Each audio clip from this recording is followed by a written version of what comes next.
va le garder avec nous jusqu'à la fin de l'émission. Le député de Côte-du-Sud, Mathieu Rivet. Mathieu, bonjour. Bonjour, ça me fait plaisir d'être là. Oui, bien, ça me fait plaisir de vous recevoir. C'est toujours un plaisir de vous recevoir. C'est gentil. Au moins, puis je trouve pas ça exagéré. Une fois par mois, c'est important. On fait la même chose avec Bernard Généreux. De savoir un peu ce qui se passe. C'est quoi le travail de notre député pendant le mois qui vient de s'écouler ou qu'est-ce qui s'en vient? Parce qu'on sait que vous êtes assez occupé, merci. Dieu sait aussi qu'il y a des sujets chauds en ce moment. Donc, c'est un moment là, particulier de venir se parler ensemble. On en parle? Ça me dérange pas de parler de peu importe les sujets, mais ce qui m'interpelle le plus, c'est ce qui se passe ici en Côte-du-Sud. OK. Mais on va juste faire Bien sûr. Peut-être une petite parenthèse, là. J'écoutais ce matin les réseaux nationaux, LCN, PRDI, là, puis on parlait de Nordvolt, c'est tout près de 500 millions de pertes. Et Satlic, c'est tout près de 500 millions. Il faut attendre quand même pour Nordvolt. Mais c'est deux sujets, Mathieu, qui sont pas... c'est pas agréable, là. Bien mais d'accord. il reste un an. Je regardais les sondages aussi avec Québec 125. Êtes-vous inquiet? Inquiet, non, parce que j'ai eu un privilège extraordinaire de faire les 3 années qu'on vient de réaliser. J'ai été en mesure de mettre sur pied une équipe solide dans mon bureau, de réaliser Aujourd'hui, d'ailleurs, on a une autre annonce importante, une inauguration aussi. Fait qu'il y a tellement d'éléments qui me rendent fier du bilan, mais aussi du travail réalisé, du contact avec les élus des 45 municipalités de Côte-du-Sud, et des nouvelles qu'on a pu apporter, ne serait-ce que le complexe culturel ici, rappelons-nous, dès le début de mon mandat, comment on parlait de ça ensemble, qu'il y avait des attentes, mais d'avoir réalisé ces éléments-là, moi, ça me rend fier. Après ça, de voir, là, en ce moment, là, on est dans un contexte, je vous dirais, effectivement, j'ai même envie de dire que c'est affreux de voir ce qui se passe. Mais d'être du côté des prises de décision, ça me permet de me rendre compte comment il y a eu du travail sur plein de volets pour casser, je vais dire ça comme ça, une certaine machine, une certaine façon de faire dans l'appareil gouvernemental qui se doit d'être vue. Puis là, ben de voir ça... Il n'est pas trop tard un peu?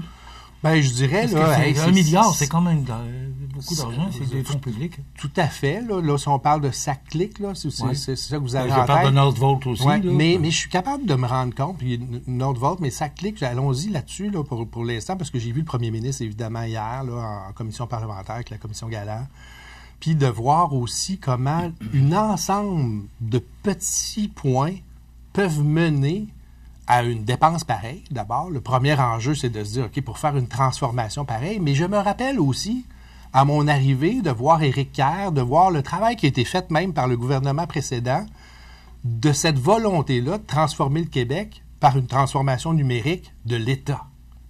Puis on le voit partout à travers le monde, comment que c'est complexe de réaliser ces transformations-là.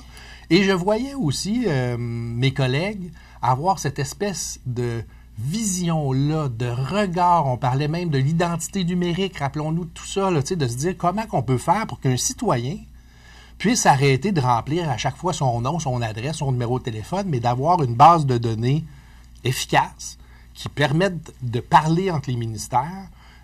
C'était ça la volonté. Donc, un ministre qui est animé par cette volonté-là de transformer quelque chose a peut-être été aveuglé un peu par ce côté-là financier, qui a une série de contextes que les gens peuvent être témoins en ce moment, de se dire qu'il y a eu en 2023 le moment où est-ce que les gens faisaient des files en février. C'était affreux. Donc, de se dire comment qu'on fait d'une façon urgente comme appareil gouvernemental pour dire aux gens qui ont décidé de lancer ça puis qui ont donné le feu vert pour lancer une plateforme qui n'était pas prête à être lancée, bien, je peux comprendre à un moment donné qu'il y a eu cet écart-là entre les fonctionnaires de l'État, entre une société d'État, puis ça, les gens peut-être à la maison ne saisissent pas vraiment, mais l'indépendance des nombreuses sociétés d'État qu'on a au Québec.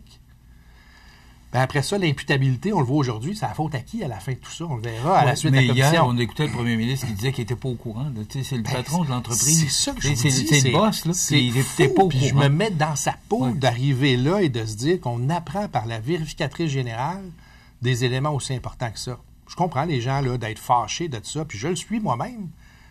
Mais Mathieu, est-ce que ça ne revient pas un peu dans votre cours? Bon, vous faites du bon travail, il faut le dire, là, le projet de centre culturel. Il y a beaucoup d'annonces. Aujourd'hui, c'est les CPE Saint-François. Tout à fait. On aura un reportage de Mario Lacombe demain. Mais, bon, ça se reflète, j'en ai parlé sur les sondages. Mais localement, vous êtes impliqué, vous travaillez fort, c'est votre premier mandat. Ouais. Et ça affecte, veut pas, tout ce qui se passe au niveau provincial affecte au niveau régional. Bien sûr. Ça revient dans votre cours. On dit même que le travail de député, c'est 5 % de ce qui se passe à l'urne lors d'une élection. Fait que c'est très peu, là. J'ai bien beau faire bien mon travail. Je pense de recevoir aussi la reconnaissance. Je suis témoin de nombreux messages avec mon équipe aussi. Puis oui, il faut le dire. Le projet du centre culturel, je vous dirais que c'est le gros dossier qui a fini par aboutir. Oui, puis je suis fier de ça. Puis, comme je l'ai dit d'entrée de jeu, j'ai ce privilège-là de représenter la Côte-du-Sud. Je le fais avec une grande fierté, avec un travail assidu, avec toute l'authenticité que je peux donner au monde, que je représente. Et de le faire aussi avec une fierté à l'Assemblée nationale. C'est beau aussi de faire ça ici entre nous, mais d'apporter aussi ces éléments-là.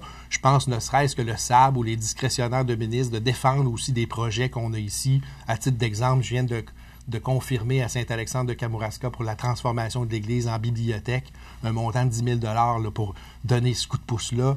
Il y en a plein d'exemples comme ça.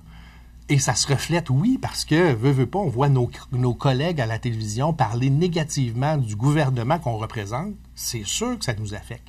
J'ai cette chance-là d'être peut-être fait par mon éducation, par mon père, par ma mère, qui m'ont apporté des valeurs qui me permettent de dire, je sais que je suis dans les chaussures que je veux chausser. Je sais aussi que de nombreuses décisions que notre gouvernement prenne sont celles auxquelles j'adhère. Après ça, est-ce qu'on est parfaitement d'accord avec le projet de loi 97 sur la forêt? Est-ce qu'on est parfaitement d'accord avec Santé Québec? Est-ce qu'on est parfaitement d'accord avec les dossiers qu'on met sur pied? Mais je regarde juste dans la Côte-du-Sud comment Investissement Québec, pour donner un exemple, est venu apporter renfort à notre économie locale. On ne le voit pas beaucoup, on n'en parle pas tant que ça parce que c'est des projets, il y a des subventions, mais il y a aussi des prêts qui sont donnés à des entreprises. C'est la même chose que Nordvolt.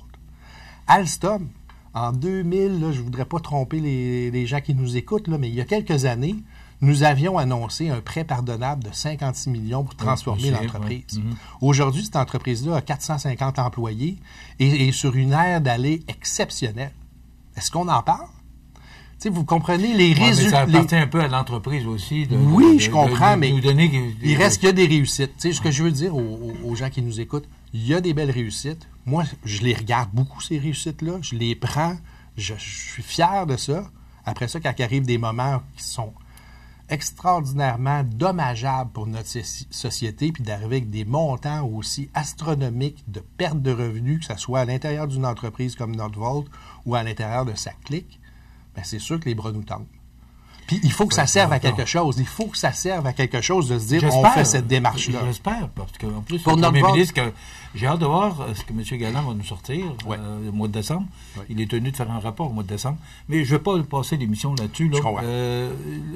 Mais quand même, ça finit pas par nous affecter à un moment donné. Bien, affecter, ça dépend que je ne vais pas me mettre en boule dans un coin. J'ai un travail à faire pour la Côte-du-Sud. Vous êtes surtout pas le seul, vous l'avez dit tantôt aussi. J'ai un travail à faire pour la Côte-du-Sud, vous l'avez dit tantôt. On reçoit Suzanne Roy aussi dans notre milieu pour l'inauguration d'un travail incroyable qui a été fait par le milieu, qui a été fait par l'entreprise qui s'occupe du volet des CPE de notre région ici de Montmagny. De voir des jeunes utiliser des locaux modernes réalisés par le gouvernement du Québec pour une région du Québec comme Saint-François de la Rivière-du-Sud, je ne peux pas être malheureux de ça. C'est une extraordinaire nouvelle. Il y en a d'autres aussi. Il y en a eu dans les dernières semaines. Il y en a d'autres qui s'en viennent. Donc, mon travail, c'est de faire en sorte que la Côte-du-Sud rayonne, qu'on reçoive des sous, qu'on fasse des projets. Je m'en venais, je vous ai dit ça l'autre fois quand on était en entrevue aussi. J'ai sorti de Saint-Alexandre tout à l'heure, parce que j'habite Saint-Alexandre de Kamouraska, et permettez-moi de le dire, j'ai dit tout l'amour que j'ai pour ma femme Annie, parce que c'est notre anniversaire de mariage aujourd'hui quand même. Ben voyons donc. C'est pas rien, 14 ans, les noces de plomb. Félicitations Annie, bon anniversaire de mariage. Merci. Donc, en sortant de chez moi, en saluant mon petit garçon pour aller à l'école et en souhaitant un beau 14 ans de mariage à ma femme, ben je voyais là, la sortie d'autoroute qui est en train de se refaire, tout le volet de l'entretien de nos routes. Ici, en rentrant dans Montmagny, c'est la même affaire. Donc, il faut aussi regarder ce qui se fait de bon. Puis il faut que les municipalités, Ouais, les partenaires soient... Quand on voit des dossiers comme hier, on est un peu comprends. porté à... On est capable de le regarder, mais moi, Ouais. je suis capable aussi de regarder l'autre volet C'est pour du ça que décor. je voulais ramener ça à vous, à savoir, est-ce que ça vous affecte? Je vais vous répondre non. Tu sais, ça m'affecte, c'est sûr que je trouve ça triste de voir mes collègues et le premier ministre aussi à avoir ça à affronter. En même temps, je suis conscient de voir comment tout ça a pu se construire pour en arriver à un résultat pareil. Moi, ce que j'ai envie de faire, c'est d'agir sur le avant. Comment ça se fait qu'on s'est rendu là? Oui, justement pour répéter l'expérience, parce que c'est des fonds publics. Hein. Écoutez, Déjà affreux, qu'on annonce un déficit de 16 milliards. Mathieu, c'est pas ce qu'on souhaite. Avant de parler, parce que vous parlez beaucoup de ce que vous avez fait depuis 3 ans. Depuis 3 ans, ça va faire 4 ans, au mois d'octobre 2026, aux prochaines élections. Oui. Il y a un remaniement ministériel qui s'en vient. Je vous en ai parlé la dernière fois que vous êtes venu nous voir. Vous pourriez être sujet à être ministre de la Culture et des Communications.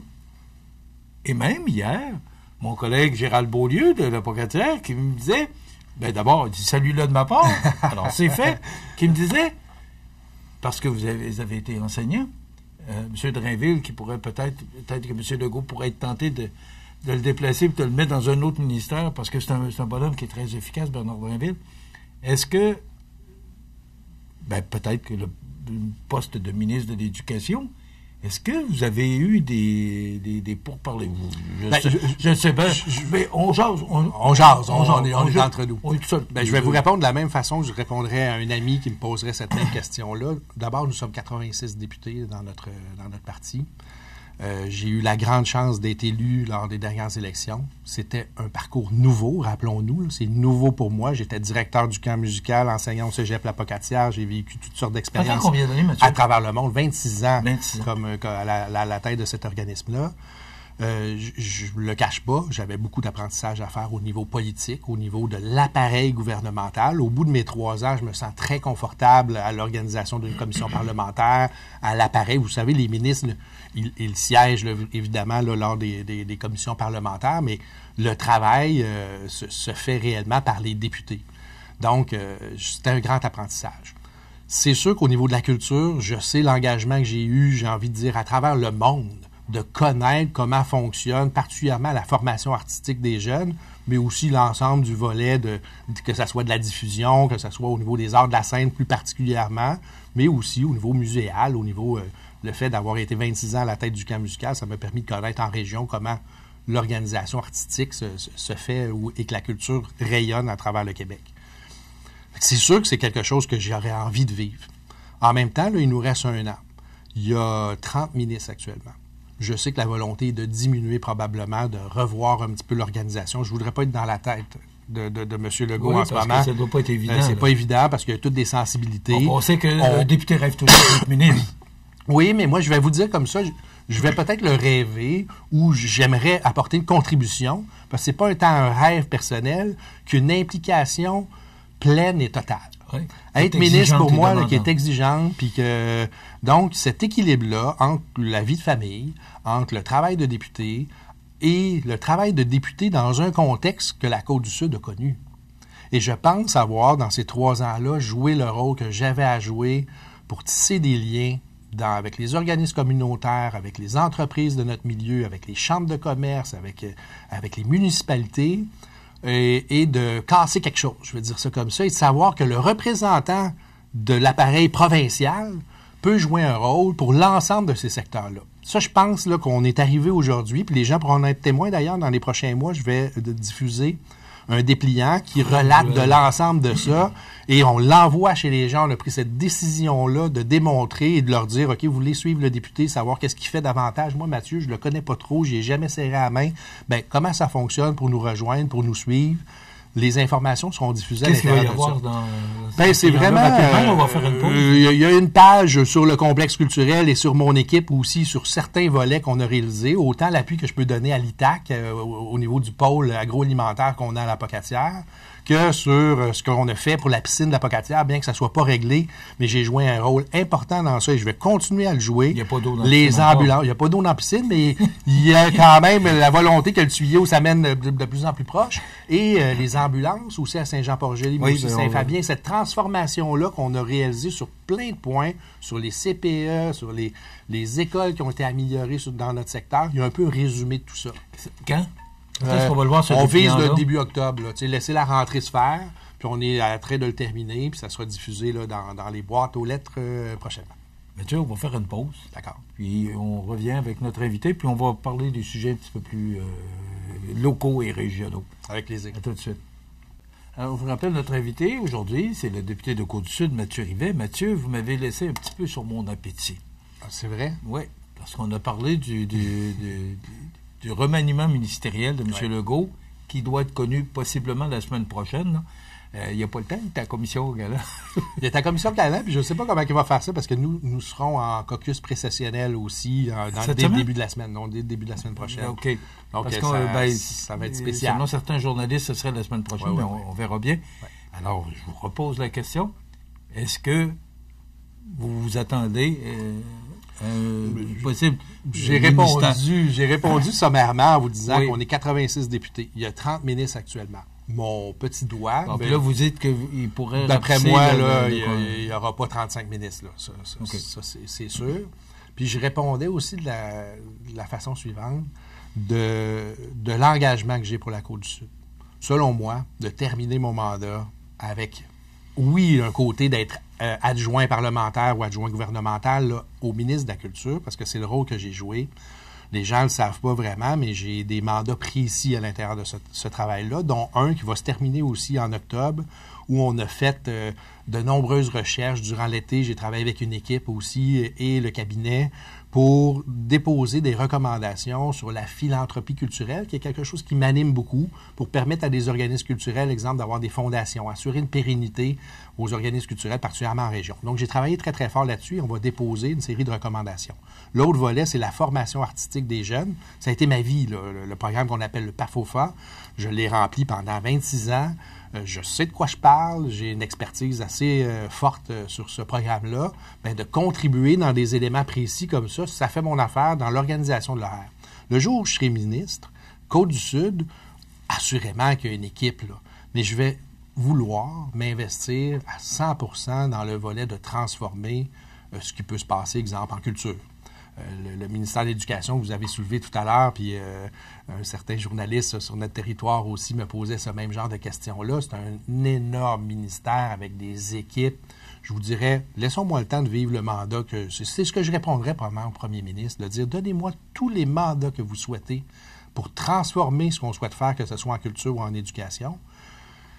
Et de vivre ça durant le reste de mon mandat, mais arriver comme ministre pour 1 an, exemple, de mandat, c'est sûr que ça serait un honneur de pouvoir faire ça pour le Québec. Vous accepteriez ce que je comprends? Bien, c'est sûr que si on m'offrait quelque chose, là, il y aurait une grosse décision à prendre, aussi familiale, parce que pour moi, ça serait un engagement là, total. Puis j'ai envie de vous dire, là, il reste des mandats réalisés pour la Côte-du-Sud. Je suis fier de mon bilan. Je peux vous dire, j'ai pas mal coché toutes les cases. Que les gens nous redonnent leur confiance. Là. Vivons l'année qu'on a à vivre, bien qu'on soit dans les sondages d'une façon que ça ne soit pas drôle, mais je peux être convaincu. Je suis convaincu moi-même et je peux convaincre les gens pour l'année qui reste de se dire, OK, on a fait un travail, il y a eu des erreurs, assurément, puis il faut en être conscient aussi, puis il faut le dire. Puis ça, je suis capable de dire ça, mais je pense que les gens de Côte-du-Sud pourraient me donner leur confiance à nouveau dans un prochain mandat, de vivre cet élément-là, de transformer un secteur de nos activités au Québec. Ça serait un grand honneur de pouvoir le faire. Est-ce que c'est une primeur ce matin? Vous allez vous représenter? Je ne sais pas si je dois vous dire que c'est une primeur, mais ça me ferait plaisir de te l'offrir. J'aime mon travail, vous le savez. Et effectivement, là, on va voir là, au courant de l'année parce que les premières années, on apprend, si vous l'avez dit tantôt, c'est plus un apprentissage. Alors que là, le deuxième mandat, ben, vous auriez plus les 2 mains sur la Côte-du-Sud va continuer à se transformer d'une façon explosive dans un deuxième mandat. Ça peut être dit. Puis l'autre volet, 1 an là, en politique, là. C'est incroyable tout ce qui peut arriver. T'sais. Je suis chanceux, j'ai la santé, j'ai ce désir-là. J'aime la Côte-du-Sud, je suis fier de la représenter. Maintenant, 1 an, il peut se passer plein de choses. Donc, on va voir la suite. Mathieu, le Centre culturel sportif en santé durable, il y a eu une annonce, 24 millions, 44. 54. 54, excusez-moi. De te corriger. Beaucoup de chiffres. Oui, beaucoup de chiffres. Mais on n'entend pas parler de rien. Oui, bien là, moi, j'ai su qu'on faisait des tests de sol, là, mais sans plus. Bon, je peux vous donner quand Mme même. Bégin, oui. Mais là, c'est la rentrée, ça a été l'été. Alors, elle est très occupée, puis il faut qu'elle coupe les dépenses dans son centre de service scolaire. Oui, assurément. Alors, l'invitation tient aussi. On devrait la recevoir prochainement. Mais sérieusement, on est rendu où? Là, parce qu'avec tous les problèmes de l'argent du gouvernement, là, le 54 millions, il est là. Il y a 2 volets là-dedans, là, des annonces claires et précises dans des programmes précis, normés, dont le PAFIRSPA, qu'on a longuement parlé. Il y a un 20 millions qui arrive là. Il y a un 20 millions en éducation. Nous étions, vous parliez de Rachel Bégin, directrice du centre de service scolaire. On était avec Bernard Drainville là, dans les derniers jours à Lillet pour l'entrée. On a vu Bernard Drainville a vécu l'entrée des jeunes à l'école secondaire à Lillet, Bon Pasteur. Et on a eu l'occasion, évidemment, de continuer à parler de ça et de se faire un peu un échéancier. Dans le sens, le centre de service a son échéancier de plans, parce que vous savez, une fois qu'on accepte un projet, c'est sur des plans là, qui sont préliminaires, je dirais. Et là, il y a tout un travail qui se fait actuellement là, pour réaliser les plans. Les arts de la scène aussi font ce travail-là. On appelle ça les PFT, les plans fonctionnels et techniques, qui sont réalisés actuellement. Et à quelque part, là, je vous dirais, là, en octobre, là, on souhaite rassembler l'ensemble des partenaires du projet, peut-être même faire ça là, à l'intérieur là, des lieux physiques. On est dans ces discussions-là. Pour moi, c'est très important aussi de donner leur juste, mais il n'y a pas d'inquiétude à avoir. Là, les éléments avancent. Je pense qu'il reste quand même du travail. Les arts de la scène aussi le font actuellement. Et l'argent dans le compte. Et l'argent dans le compte, évidemment. Le 54 millions qui est divisé en phases, un 40 millions pour le volet sportif, c'est avec lui que les travaux vont débuter, et un 14 millions là, qui est réservé pour le volet de la culture et de la modernisation de la salle. Ce que Mme Bégin a confirmé sur nos ondes, c'est que le 40 millions, il est disponible et c'est le sportif qui commencerait exactement à avoir des phases. Et après ça, mais le culturel, parce que la salle Edwin Bélanger, le Carrefour mondial de l'accordéon a utilisé les locaux de la salle communautaire parce que c'est très bien, d'ailleurs. Je pense que la salle Edwin Bélanger a besoin de beaucoup d'amour, mais ça fait plusieurs années, ça fait 3 ans. Il y a besoin de beaucoup d'amour. Je me rappelle, moi, j'étais enseignant au cégep de la Pocatière, puis on parlait autant des travaux de la salle ici que de la salle André Gagnon de la Pocatière, qui a reçu un financement important du gouvernement du Québec. J'étais d'ailleurs président de la campagne de financement de la salle, qu'on a réussi avec succès d'ailleurs. Puis je vais aller voir les travaux dans les dernières semaines. D'ailleurs, je les remercie pour ça. Fait que, il y a tout cet équilibre-là. Moi, je suis très, très content que dans la Côte-du-Sud, nos 2 salles de spectacle importantes, il y ait ces annonces-là et là, une réalisation de travaux qui va se terminer dans les prochains mois. Là. Il y a encore beaucoup de travail à faire. Et aussi l'annonce ici. Fait qu'il n'y a pas d'inquiétude pour ce qui est de l'argent du gouvernement du Québec. Maintenant, il reste évidemment des éléments à ficeler. Puis je pense que les gens font bien leur travail actuellement là-dessus. On n'a pas oublié qu'il y avait des partenaires privés importants aussi dans tout ça. Dire, des jardins promutuels, l'IPRI Daniel Lachance. Oui, puis ce travail-là collectif qui a été fait a mené à la réalisation puis à l'acceptation par le gouvernement du Québec de toucher à 3 ministères différents. C'était un tour de force, là, rappelons-nous. C'était un véritable tour de force. Je remercie mes collègues de l'écoute parce que c'était pas un simple programme où tu postules puis tu reçois l'argent. Oui, peut-être dans le volet du PAFIRSPA, mais d'avoir 20 millions du PAFIRSPA, c'est un des 4 ou 5 projets au Québec qui a été accepté avec l'enveloppe maximum. Donc, je suis très heureux de ça. Ça avait été annoncé d'ailleurs avec Isabelle Charret, ministre des Sports, puis Mathieu Lacombe au niveau de la culture, qui sont venus ici. On a fait une belle annonce. Les partenaires étaient là. On va continuer à accompagner le centre de service scolaire dans tout ça, la MRC et la Ville, qui ont fait un boulot incroyable. Puis c'est vrai, je vous dirais là, que le temps a peut-être un peu trop passé avant qu'on puisse donner des nouvelles. Je m'engage aujourd'hui avec vous qu'on puisse faire ce travail-là dans les prochaines semaines. OK. Rapidement, il manque d'argent pour la salle Edwin Bélanger, on le sait. Au niveau fédéral, là, c'est toutes des négociations. Est-ce que M. Généreux s'est fait tirer l'oreille? Ou... Assurément que oui, j'espère que oui. Sinon, je peux prendre aussi cet engagement-là de tirer Mais ça l'oreille. fait près de 3 ans qu'on a déposé le projet de rénovation de la salle. Il faut faire un petit peu attention parce que Patrimoine Canada, regardez, là, même avec Nordvolt, le gouvernement fédéral n'avait pas investi un sou avant que la bâtisse soit levée. Au fédéral, souvent, ça fonctionne comme ça. Ils se disent intéressés à participer au projet. Ils l'ont mentionné. Maintenant, le niveau de financement, bien, ça prend des plans. Je vous le disais que les plans fonctionnels et techniques sont en train de se faire. Donc, c'est avec ça qu'on a les coûts plus justes, qu'on a la nature même du volet. Est-ce qu'il y aura des loges, pas de loges? Est-ce qu'il y a... Tu sais, il y a tout un travail de coordination avec aussi le centre de service scolaire, parce que c'est quand même leur lieu. Il y a des classes aux alentours de la salle. Donc, il y a tout ce travail-là qui est en train de se faire. On me dit que ça va de bon train. On sait que Cynthia aussi, la montagne, a quitté. Donc, il y a tout cet échange-là aussi au niveau de la direction de la salle. Moi, je serai toujours là pour les accompagner, ça, c'est sûr. Puis le fédéral, là, Patrimoine Canada, dira son aval avec le montant dans j'imagine, le plus vite possible. On va parler de la conversion de l'ambulance sous honoraire de faction Saint-Jean-Port-Joli dans un instant. On fait une petite pause et on revient avec notre invité Mathieu Rivet. Alors, notre invité Mathieu Rivet, député de Côte-du-Sud. Mathieu, je veux parler parce que, bon, d'abord parce qu'il nous reste à peu près 7 minutes. Allons-y. Et ces deux dossiers importants, on a enfin réglé le dossier des ambulances à Saint-Jean-Port-Joli. Ça, je pense que c'était un de vos gros dossiers avec le président Stéphane Lévesque. C'est réglé. C'est réglé, ça a été effectif. C'est près d'1 million d'investissements par année. C'est 950 000 à peu près par année. Donc oui, l'annonce est faite en annonçant le 950. C'est pour une transformation de 8 670 heures à l'heure. Puis ça, c'est effectivement un dossier. Là, moi, dès que je suis arrivé en poste, j'ai compris l'organisation de cette transformation-là au Québec. Parce que la façon de faire habituelle, c'était que les ambulanciers sont à faction, donc ils ont une organisation salariale qui leur permet d'être à la maison, il y a tout un système d'appel, puis là, il y a un déplacement, etc. Ça fonctionnait comme ça en général. Il y avait déjà eu quelques transformations au Québec, mais à l'intérieur de notre mandat actuel, bien, depuis 2018, au fait, il y a eu des transformations au Québec qui ne pouvaient pas se faire en même temps. D'abord, au niveau budgétaire, ça aurait été un choc incroyable, premier point. Deuxième point, au niveau de l'embauche, de la formation des paramédics. Pour se permettre d'en arriver là, bien, ça prend évidemment plus de gens parce qu'ils sont à l'heure, donc sont disponibles 24/7 dans nos milieux, donc disponibles dans l'ambulance. Ça permet plusieurs choses au Québec.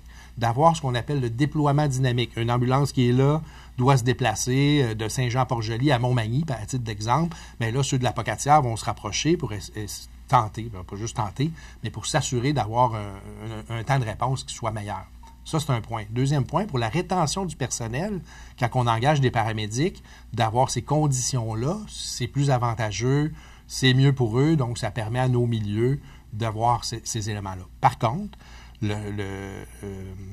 au niveau du CIS, de Chaudière-Appalaches ici, bien, ils ont des décisions à prendre. Puis ils ont des recommandations à faire au gouvernement du Québec pour dire, voici c'est quoi nos dossiers prioritaires.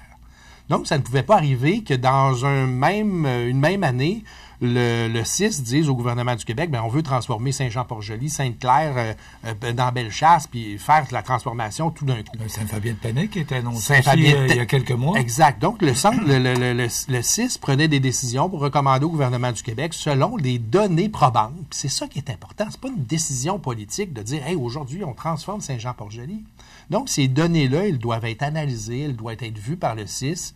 Et effectivement, il y a eu cet éclair de génie-là du CIS de prendre une seule demande de conversion parce qu'elle était prioritaire aux yeux du CIS. C'est ça qui est important. Là. C'est pas par des démarches d'un syndicat. C'est pas M. Rivet qui a décidé que c'est important. Ni Stéphane Lévesque. Ouais. Vous comprenez? Même si ça fait bien des années qu'on peut faire de la pression, je pense qu'il y avait actuellement, aujourd'hui, cette volonté-là du CIS de dire gouvernement du Québec, là, Saint-Jean-Port-Joli, cette transformation-là complète, souhaitée par l'équipe de paramédics et par action, soit celle qu'on vous recommande.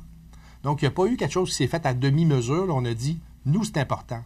Moi, les éléments que j'ai pu amener, c'est d'avoir été à l'écoute de M. Lévesque pendant plusieurs rencontres, de pouvoir défendre aussi pour notre région cette volonté-là qu'on souhaite, parce que ça fait partie quand même du calcul qui est fait de se dire, OK, écoutez, nous autres, il y a eu tant de découverture à tel moment, puis ça, on n'en veut pas. Il y a eu tel élément. L'autre volet qui, pour moi, était très important, c'est qu'on est dans Chaudière-Appalaches, mais Saint-Jean-Port-Joli, si on veut, entre le Bas-Saint-Laurent et Chaudière-Appalaches. Puis ça, c'est bien important parce qu'à un moment donné, au niveau administratif, il y a comme une cassure. Là. Il y a un mur qui se fait.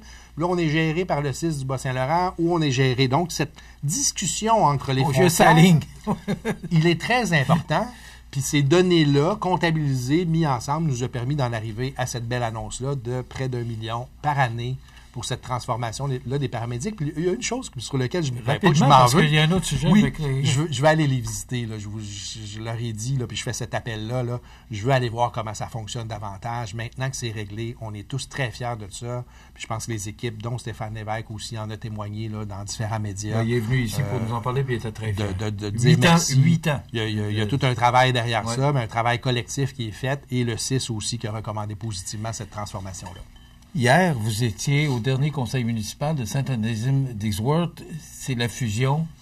D'ailleurs, Vincent Bérubé va être avec nous autres possiblement la semaine prochaine. Ben, je suis content d'entendre ça. Le maire de la Pocatière qui est là, c'est lui qui reste maire pour la transition. Oui. Jean-François Pelletier, maire de Sainte-Anne de la Pocatière, et Cathy Fontaine, qui est la mairesse de Saint-Onésime. C'est terminé, mais là, ce monde-là se représente. Mathieu, ma question, c'est un tour de force, parce que ça n'a pas été simple, ce que M. Bérubé nous a dit. On va le recevoir prochainement. Oui. Est-ce qu'on s'en va vers ça? Parce que là, j'entends, et j'ai posé la question au maire de Saint-Pamphile, M. Leblanc, qui voit lui aussi les possibilités. Là, je ne vais pas être trop long dans ma question, parce qu'il reste 2 minutes. Comment vous voyez ça? Est-ce qu'on est rendu là, Mathieu, à fusionner pour faire des meilleurs services à la population? Oui. Le MAMACH, le ministère des Affaires municipales, accompagne les municipalités qui souhaitent le faire, nous donne aussi des consignes. Moi-même, là, je vous dirais, là, je suis pour ça. Écoutez, imaginez là, d'avoir 6 conseillers municipaux par municipalité. Ici, juste dans la Côte-du-Sud, il y a 45 municipalités. Ces 6 personnes-là doivent être les meilleures pour leur milieu. Que tu sois une municipalité de 500 personnes ou de la ville de Montmagny, on veut s'assurer d'avoir les bonnes personnes comme conseiller municipal. Après ça, dans chaque municipalité, il y a une équipe, un DG, quelqu'un qui s'occupe de l'urbanisme, il y a des ententes avec la MRC pour différents services, etc. On ne pourra plus s'assurer d'engager les bonnes personnes dans les bons rôles et payer des salaires de 100 000 $ pour avoir les bonnes personnes aux bonnes places.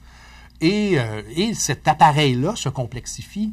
Il y a beaucoup de données que les municipalités ont sur leurs épaules. Ils sont financés par ça, que ce soit par des programmes avec la MRC ou bien non par le gouvernement du Québec directement. C'est incroyable le travail qui est à faire. Donc, il faut s'assurer d'avoir les bonnes personnes aux bonnes places. Moi, je suis pour ça. Je vais accompagner les municipalités comme je l'ai fait pour Sainte-Anne-de-la-Pocatière, la Pocatière et Saint-Onésime. Hier, j'étais là. C'était un moment de fête, des produits locaux, l'image de Saint-Onésime qui va toujours demeurer dans cette organisation-là d'un arrondissement de Ville-la-Pocatière. Moi, je trouve que c'est favorable, c'est positif. Mathieu, il reste 20 secondes. Vous allez à Saint-François de la Rivière-du-Sud pour une annonce avec Enfant Bonheur? Oui, exactement. Avec la ministre qui sera présente aussi. Il y aura une belle annonce là aujourd'hui qui va se faire. Je vous le dis en primeur parce qu'on va annoncer ça, l'inauguration. Puis je tenais là, je fais ça vite. On n'a plus de temps. Bravo. Merci. Voilà, à demain.